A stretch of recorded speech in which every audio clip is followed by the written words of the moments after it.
एक खूबसूरत लड़की, बहुत खूबसूरत थी वह, बिना प्रसाधन के सपन सुंदरी सी लगती थी।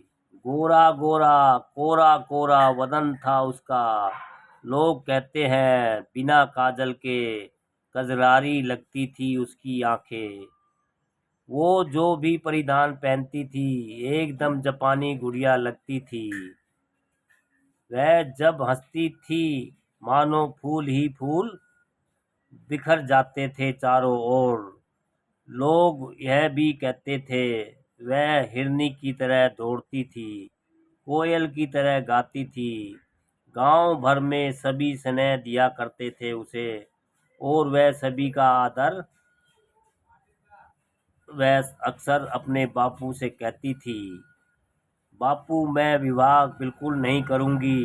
विवाह के बाद तुम्हारी देखभाल करेगा कौन? मैं यहीं रहूंगी तुम्हारे इसी आंगन में, छायादार वृक्ष की तरह। इस बात पर हंस दिया करता था उसका बापू निरुत्तर। एक दिन अचानक उसकी आंख शर्मा कर झुक गई। वह धीरे धीरे मुस्कुराई। पड़ोस में किराए पर रह रहे एक बांके शहरी बाबू को देखकर शहरी बाबू ने भी हंसकर स्वागत किया उसका।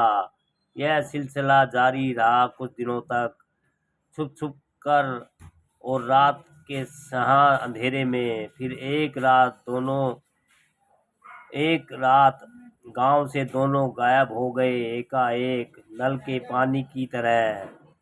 लौट कर फिर नहीं आए गांव में। उस रात सो नहीं पाया था उसका बापू।